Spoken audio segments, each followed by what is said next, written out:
अगर आप मेरे साथ रोमियो की पत्री निकाल लें। रोमियो की पत्री एक पुस्तक है जिसका कि नाम रोमियो की पत्री है, जो कि नए नियम में पाई जाती है। और इसको रोमियो की पत्री इसलिए कहा जाता है क्योंकि संत पौलुस जो प्रभु यीशु मसीह के चेले थे, उन्होंने इस पत्री को लिखा एक समूह के नाम। और वो समूह जो था, वो समूह रोम में रहता था, रोम के साम्राज्य में रहता था। और ये समूह विश्वासी लोग थे जिन्होंने प्रभु यीशु मसीह के ऊपर विश्वास किया था।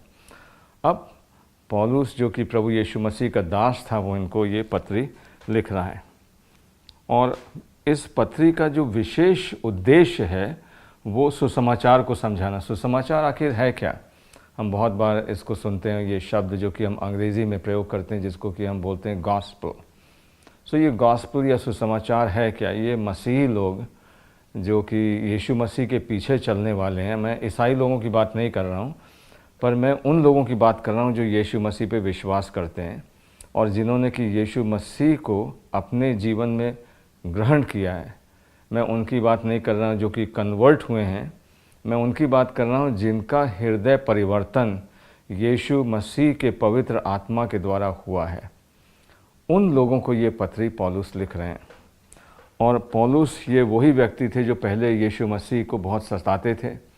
उनके जो समूह के लोग थे, उनको हम बोलते हैं कलीसिया या चर्च, अंग्रेज़ी में बोलते हैं कभी कभी, उन लोगों को बहुत सताते थे। ये चर्च जो आज हम देखते हैं, ये उस प्रकार के चर्च नहीं थे, वहाँ कोई बिल्डिंग नहीं थी, पर ये लोगों का समूह था जो कि घरों के अंदर मिलते थे, एक दूसरे के साथ सहभागिता रखते थे, एक दूसरे के साथ सभाएं करते थे, प्रभु के भजन गाते थे और एक दूसरे को प्रोत्साहित करते थे और बहुत समय प्रार्थना में और परमेश्वर के वचन की शिक्षा में लगाते थे। उस समूह को बाइबल जो है वो क्या बोलती है? कलीसिया या चर्च, जिसका अर्थ है मंडली। तो इससे ये बिल्डिंग जो आज हम देखते हैं, बड़ी बड़ी बिल्डिंग है, कैथीड्रल है और सेंट जॉन्स चर्च है, ये सब उस तरह की चीज़ें नहीं थी।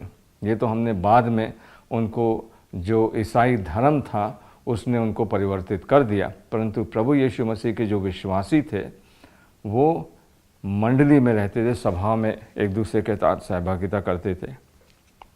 सो जब संत पौलुस रोम के लोगों के लिए सोचने लगे, जो कि बहुत से यूनानी लोग थे, अर्थात यहूदी नहीं थे, वो यहूदी धर्म से नहीं आए थे, वो ऐसे लोग थे जो गैर यूनानी थे। कभी कभी आप बाइबल में देखेंगे उनका वर्णन बोला जाता है जेंटाइल्स। इसके मतलब क्या है? इसके मतलब वो लोग जो कि यीशु मसीह को नहीं जानते थे, जो कि यहूदी धर्म से नहीं आए थे। अब उन लोगों के लिए पौलुस यहाँ पे लिखते हैं और मैं आपके सामने एक पद पढ़ना चाहता हूँ। जब ये पत्री लिखी गई थी तो ये पद में नहीं लिखी गई थी, ये एक लेटर था। वो लेटर उसने लिखा और लिखने के बाद लिखवाया उसने किसी से।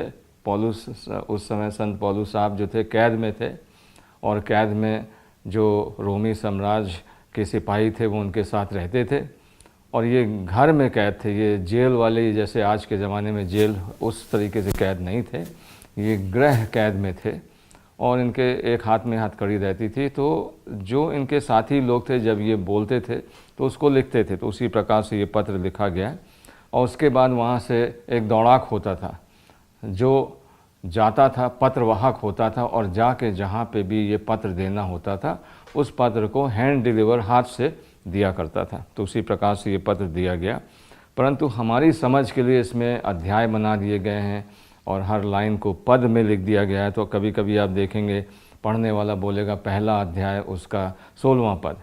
इसके मतलब ये जो विभाजित कर दिया है पदों में ताकि हम उसको ठीक से पढ़ सकें। तो यहाँ पर पहले अध्याय के 16वें पद में संत पौलुस कहते हैं, मैं आपके सामने पढ़ूंगा, क्योंकि मैं सुसमाचार से नहीं लजाता। ये संत पौलुस अपने बारे में बता रहे हैं, क्योंकि मैं सुसमाचार से नहीं लजाता, इसलिए कि वो हर एक विश्वास करने वाले के लिए परमेश्वर की सामर्थ है, क्योंकि उसमें परमेश्वर की धार्मिकता विश्वास से और विश्वास के लिए प्रकट होती है, जैसा लिखा है, धर्मी जन विश्वास से जीवित रहेगा। अब इसको मैं थोड़ा सा आपके सामने इसकी बात करना चाहता हूँ। पहली चीज़ तो ये शब्द इस्तेमाल करता है सुसमाचार, वो समाचार जो कि अच्छा समाचार, शुभ संदेश। इसके मतलब क्या है? जब हम शुभ संदेश कहें तो इसके मतलब कोई बुरी खबर हो सकती है, तभी तो अच्छी खबर होती है ना। अब कोई व्यक्ति ने एग्ज़ाम दिया है, बच्चे एग्ज़ाम देते हैं और कोई जाके उसका एग्ज़ाम का रिज़ल्ट देखता है, वो कहता है अरे भाई तुम 3rd डिवीज़न पास हुए हो। अब वो बच्चा रोने लगता है, कहता है बड़ी बुरी खबर है भैया, मैंने तो बड़ा मेहनत किया था। अब उसके पापा क्या कहते हैं, जाके अप्लाई करते हैं, वहाँ पे कॉपी निकालो, फिर से जांच करवाते हैं और देखते हैं अरे ये तो 1st डिवीज़न पास हुआ है, इसमें गलत नंबर लिख दिए गए थे, जांच गलत हो गई थी। अब वो शुभ समाचार बच्चे को सुनाया जाता है, पापा घर पे आते हैं, बुलाते हैं, बेटा आओ, आता है, वो कहते हैं अब मैं तुम्हें गुड न्यूज़, शुभ समाचार सुना रहा हूँ। शुभ समाचार क्या है कि तुम 3rd डिवीज़न नहीं परंतु 1st डिवीज़न पास हो। उसी प्रकार से पौलुस यहाँ पे कह रहे हैं कि एक बुरी खबर है और वो बुरी खबर अब ख़त्म हो गई है, अब तुमको मैं एक शुभ संदेश सुनाने जा रहा हूँ। और उस सब शुभ संदेश की परिभाषा दे रहे हैं। ये हमको समझना बहुत ज़रूरी है कि जो यीशु मसीह का सुसमाचार है वो ईसाई धर्म का सुसमाचार नहीं है कि हमने किसी चर्च में चले गए, अपना नाम बदलवा दिया और वहाँ पे हमको अपना धर्म परिवर्तन कर दिया और उस धर्म परिवर्तन की वजह से मुझको अच्छी नौकरी मिल गई और मेरे बाल बच्चों का पालन पोषण हो गया और मैंने कपड़े अंग्रेज़ी पहन लिए और अंग्रेज़ी बोलने लगा हूँ। ये वो बातें यहाँ पर इस तरह की बातों को वो संत पौलुस नहीं बता रहे हैं। वो क्या बता रहे हैं, ये सुसमाचार जो है वो किस चीज़ से संबंधित है।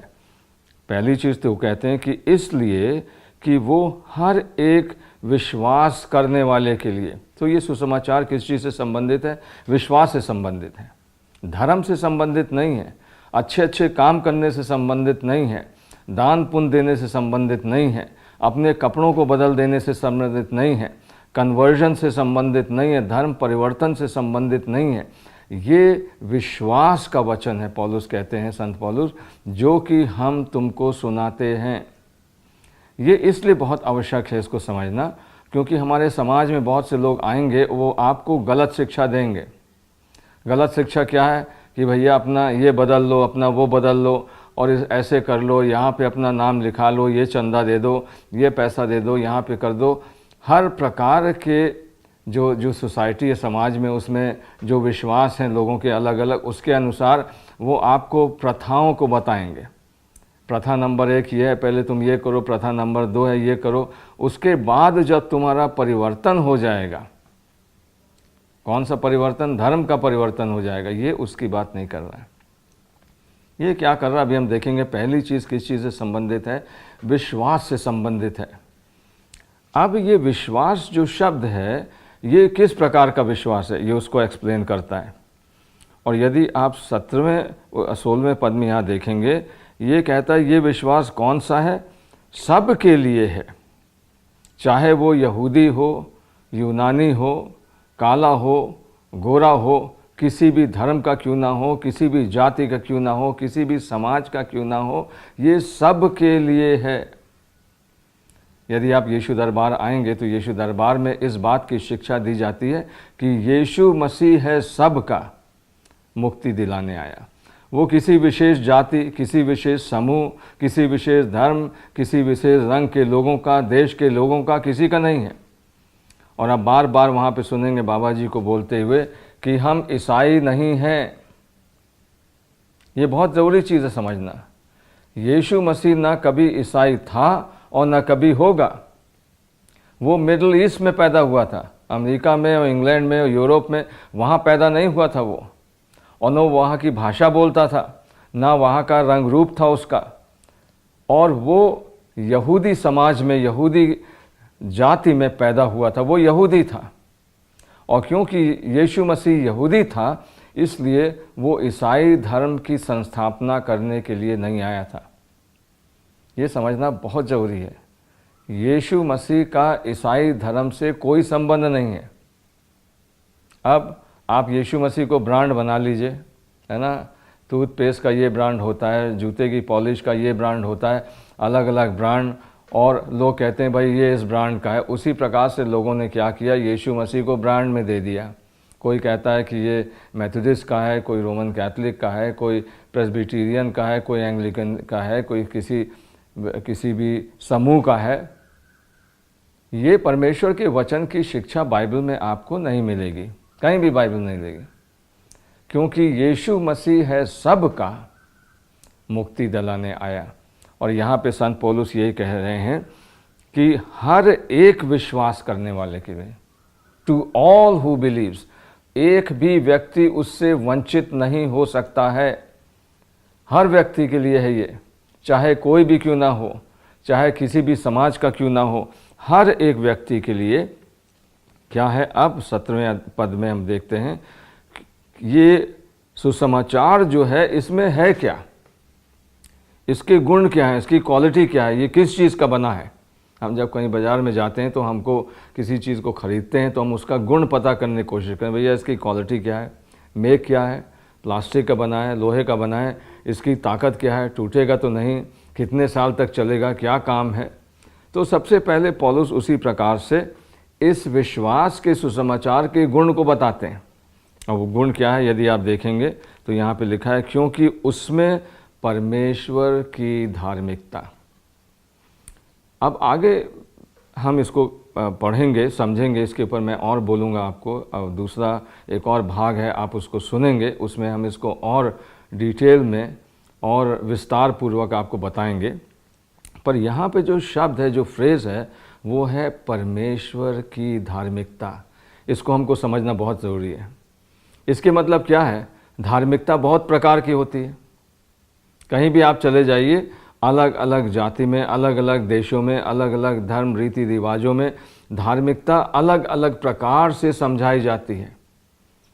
परंतु यहाँ पे संत पौलुस क्या बताना चाहते हैं कि भाई धार्मिकता जो है वो क्या है और वो कहाँ से, उसका मूल स्रोत क्या है, सोर्स उसका क्या है, कहाँ से निकलती है। एक तो मनुष्य की धार्मिकता है जो मनुष्य अपने कामों के द्वारा प्राप्त करता है। अरे भाई लोग अच्छे अच्छे काम करते हैं, पैसा देते हैं, चंदा देते हैं, दान देते हैं, दक्षिणा देते हैं, गरीबों की मदद करते हैं, लोगों को अस्पतालों में इलाज करवाने के लिए उनकी सहायता करते हैं। बहुत से प्रकार के धार्मिक कार्य लोग करते हैं उस धर्म के कामों को पाने के लिए। पर ये कार्य किसके हैं, ये तो हम कर रहे हैं ना। ये कार्य जितने हैं हम कर रहे हैं। चाहे आप जितने भी अच्छे कार्य कर रहे हों, पूजा पाठ कर रहे हों, प्रार्थना कर रहे हों, गाने गा रहे हों, गरीबों को दान दे रहे हों, किसी की मदद कर रहे हैं, ये कार्य किसके हैं, ये आपके द्वारा करे हुए कार्य हैं। उन कार्यों की बात यहाँ पे संत पौलुस नहीं कर रहे हैं। यदि आप देखेंगे ध्यान से तो वो क्या कह रहा है, ये धार्मिकता किसकी है, परमेश्वर की है। ये बहुत ही महत्वपूर्ण चीज़ समझना है, क्योंकि बाइबल हमको बताती है कि मनुष्य अपने कार्यों के द्वारा परमेश्वर तक नहीं पहुंच सकता, क्योंकि परमेश्वर की मांग जो है वो कितने परसेंट है। अक्सर मैं लोगों से पूछा करता हूं कि भैया हमको ये बताइए, परमेश्वर तक पहुंचने के लिए मुझको कितने धर्म में काम करना है। 1 करने हैं, 2 करने हैं, 50 करने हैं। भैया वो कहते हैं 100% करना है। किसने 100% किया है, किसी भी नहीं किया है। हर व्यक्ति ने कहीं ना कहीं कोई भूल चूक उसकी हुई है। और यदि कहता है कि उसने कभी कोई भूल चूक नहीं किया, कोई पाप नहीं किया, वही पाप कर दिया उसने, क्योंकि वो झूठ बोल रहा है। मनुष्य स्वभाव से ही पापी है और उसी पाप से उद्धार पाने के लिए ही तो वो परमेश्वर के पास आता है। अगर उसने कभी कोई पाप ना किया तो परमेश्वर हो गया, उसको परमेश्वर के पास आने की कोई ज़रूरत है नहीं। पर मनुष्य परमेश्वर के पास क्यों आता है, क्यों हम पूजा पाठ में, नमाज में, दुआ में, दान पुण्य में, दक्षिणा में, ये सारी चीज़ों में समय क्यों बिताते हैं, क्योंकि हम परमेश्वर के पास पहुंचने की कोशिश कर रहे हैं, क्योंकि हम स्वभाव से पापी हैं। परमेश्वर का वचन बताता है हर व्यक्ति ने पाप किया, क्योंकि सब ने पाप किया और परमेश्वर की महिमा से रहित हैं। अर्थात उसके मतलब क्या है कि जो परमेश्वर का स्तर है 100%, हम उससे हमेशा कम उतरते हैं। तराजू में एक तरफ हम हैं, एक तरफ परमेश्वर की मांग है। परमेश्वर की मांग का बटखरा जो है वो 100% है, 100% है, और जब मैं उसमें तौला जाता हूँ तो हमेशा कम उतरता हूँ। इसलिए कि परमेश्वर का वचन सफाई से बताता है कि कोई भी व्यक्ति ऐसा नहीं जिसने पाप ना किया हो। इसलिए मनुष्य अपने कामों के द्वारा परमेश्वर तक नहीं पहुंच सकता। वो अच्छा व्यक्ति बन सकता है, झूठ की संख्या कम हो सकती है, हो सकता है कि गाली की संख्या कम हो जाए, क्रोध के ऊपर कंट्रोल कर ले, किसी खाने पीने की जो बुरी आदतें उन पे कंट्रोल कर ले, बहुत सी चीज़ों पे कंट्रोल कर सकता है, परंतु वो परमेश्वर के समीप अपने कार्यों के द्वारा नहीं पहुंच सकता। अगर हमने एक पाप किया, 0.001% भी अगर पाप किया, तो हम परमेश्वर की महिमा से क्या हो गए? नीचे आ गए। सब ने पाप किया, परमेश्वर की महिमा से रहित हैं। अब यहाँ पे संत पौलुस क्या कहते हैं? क्योंकि सब ने पाप किया, परमेश्वर की महिमा से रहित हैं। मैं आपके सामने उस पद को पढ़ना चाहता हूँ जो कि रोमियो की पुस्तक और उसके 3 अध्याय में पाया जाता है, जहाँ पे कि संत पौलुस इस बात को सफाई से बताते हैं कि किस प्रकार से सब ने पाप किया और परमेश्वर की महिमा से रहित हैं। परंतु यहाँ पे वो क्या कहते हैं? परंतु विश्वास के द्वारा हम सेंत मेत में अर्थात मुफ्त में धर्मी ठहराए जाते हैं। और ये विश्वास किस चीज़ के ऊपर है? प्रभु यीशु मसीह के ऊपर। और यहाँ पे संत पौलुस कह रहे हैं क्योंकि उसमें परमेश्वर की धार्मिकता विश्वास के लिए प्रकट होती है। अब ये क्या चीज़ है? यहाँ पे लिखा है कि ये विश्वास जो है उद्धार के लिए परमेश्वर की सामर्थ है, परमेश्वर की ताकत है, उसकी शक्ति है, जो कि हमको विश्वास के द्वारा प्राप्त होती है। और आज मैं आपको आमंत्रित करता हूँ, आपने यदि प्रभु यीशु पर मसीह पर कभी विश्वास नहीं किया, यहाँ पे संत पौलुस कहते हैं कि यदि तुमने विश्वास नहीं किया, यदि तुम आज अपने मन में प्रभु यीशु मसीह के ऊपर विश्वास करोगे, और वो विश्वास क्या है कि यीशु ही प्रभु है और वही एकमात्र प्रभु है, तुमने ये विश्वास किया और अपने हृदय को उसके हाथ में दिया और यीशु मसीह को ग्रहण किया। परमेश्वर आत्मा है और अवश्य है कि उसके आराधक, उसकी आराधना करने वाले आत्मा और सच्चाई से उसकी आराधना करें। यीशु मसीह आपके हृदय में आएंगे और आपको नया जीवन देंगे। और आज का सुसमाचार यही है कि आप यदि ये जानना चाहते हैं कि क्या वास्तव में मुझे उद्धार प्राप्त हो सकता है, कि मैं वास्तव में उस जीवित परमेश्वर के पास आ सकता हूँ, तो आज आप उसके ऊपर विश्वास करिए। परमेश्वर का वचन बाइबल हमको बताती है कि यदि तू यीशु को प्रभु जानकर अपने मुंह से अंगीकार करे और अपने मन में विश्वास करे कि परमेश्वर ने उसे जीवितों में से जी उठाया है, जो कि एक ऐतिहासिक सत्य है। ये हमको समझना बहुत ज़रूरी है कि ये ऐतिहासिक सत्य है कि यीशु मसीह मृतकों में से जी उठे हैं। अब यदि आज आप बैंक में जाते हैं, वहाँ पर साइन करते हैं और पैसा विड्रॉ करते हैं, तो आप वहाँ पे डेट लिखते हैं, आज की डेट लिखेंगे, इतना इस महीने का ये दिन है, 26 तारीख है 5वें महीने की, 6ठे महीने की जो महीना है, उसके बाद वर्ष लिखेंगे, 2016 है, जो वर्ष होगा वो वर्ष लिखेंगे। उस डेट को लिखने के द्वारा आप क्या मान रहे हैं? मैं आपको ये बताना चाहता हूँ कि आप मान रहे हैं कि आज से 2016 वर्ष पूर्व यीशु मसीह जी उठे हैं। इसीलिए हम बोलते हैं ना, ईसा पूर्व ईसा पश्चात, हाँ, BC before Christ and AD anno domini. इसके मतलब क्या है?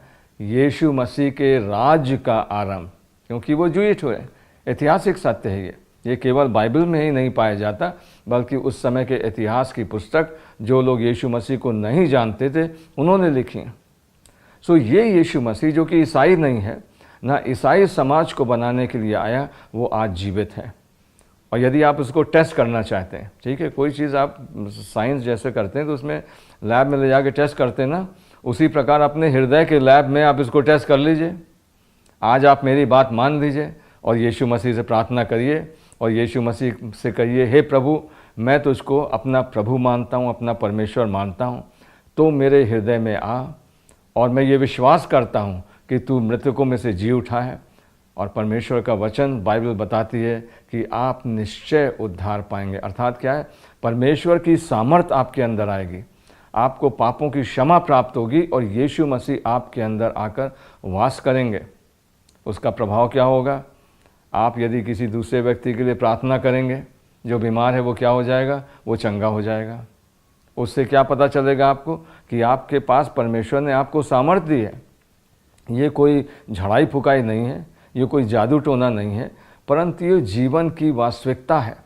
तो पौलुस यहाँ पे जो कह रहे हैं, मैं उसको एक बार फिर से पढ़ना चाहता हूँ, क्योंकि मैं सुसमाचार से नहीं लजाता। I am not ashamed of the gospel. क्यों नहीं शर्माता हूँ मैं, पौलुस कहते हैं, क्योंकि वो हर एक विश्वास करने के लिए विश्वास उद्धार के निमित्त परमेश्वर की सामर्थ है। जब आपको परमेश्वर की सामर्थ मिल जाएगी तो आप शर्माएंगे नहीं, आप ईसाई नहीं बन गए। इसको भैया ठीक से समझ लीजिए कि आप ईसाई नहीं बन गए, आप किसी चर्च के मेंबर नहीं बन गए, आपका नाम नहीं बदल गया, आपका ईसाई धर्म से कोई संबंध नहीं है। आप जीवित परमेश्वर से जुड़ गए हैं, जिसने कि इस आकाश और पृथ्वी की रचना कही। यीशु मसीह कहते हैं यही वो परमेश्वर है जिसने अपना सूर्य अच्छे और बुरे दोनों पर उदय किया, जिसने कि अपनी वर्षा को, पानी को अच्छे और बुरे दोनों के खेत में डाल दिया। परमेश्वर ये नहीं कहता है कि मैं इस देश में पानी नहीं पड़ाऊँगा, इस जगह पे लोगों के बीच में पानी नहीं पड़ाऊँगा। वो जो बगल में दोनों रहते हैं, एक किसी चीज़ को मानता है, दूसरा किसी चीज़ को मानता है। पानी पड़ता है तो दोनों के यहाँ पड़ता है, सूरज निकलता है तो दोनों के यहाँ निकलता है। तो हम कैसे परमेश्वर को धार्मिक बना सकते हैं? वो बता रहा है, परमेश्वर अपने प्रकृति के द्वारा, साइंस के द्वारा हमको दिखा रहा है कि परमेश्वर पक्षपाती नहीं है। और यीशु मसीह उसी परमेश्वर की बात कर रहे हैं। और जब आप उस परमेश्वर के ऊपर यीशु मसीह के द्वारा विश्वास करेंगे तो आप ईसाई नहीं बन जाएंगे, परंतु आपका संबंध जीवित परमेश्वर से जुड़ जाएगा। तो आज हम आपको आमंत्रित करते हैं, और यदि आप उसको आप ग्रहण करना चाहते हैं तो मेरे पीछे बोलिए, अपनी आँखों को बंद करिए ताकि आप डिस्ट्रैक्ट ना हो, आपका हृदय विचलित ना हो। और बंद करने के बाद आप मेरे पीछे बोलिए, कहिए, हे प्रभु यीशु, मैं आपके ऊपर विश्वास करता हूँ, मैं आपको अपना प्रभु, अपना स्वामी, अपना परमेश्वर मानता हूँ। आप मेरे हृदय में आएँ, मेरे पापों को क्षमा करें और मुझे आज नया जीवन दें। मैं ये विश्वास करता हूँ कि आप तीसरे दिन मृतकों में से जी उठे हैं, और प्रभु जी, आप क्योंकि जीवित हैं इसलिए मेरे हृदय में आइए। यीशु मसीह के नाम में मैं इसको मांगता हूँ, सुने और ग्रहण करें। आमीन। जय यीशु। जब आप ये प्रार्थना करेंगे तो प्रभु यीशु मसीह आपके जीवन में आएंगे। तो आज का संदेश यहीं पर समाप्त होता है, और हम आपके लिए प्रार्थना करते हैं कि परमेश्वर आपको बड़ी आशीष दे जबकि आप उसका वचन सुन रहे हैं। जय यीशु। परमेश्वर आपको आशीष दे।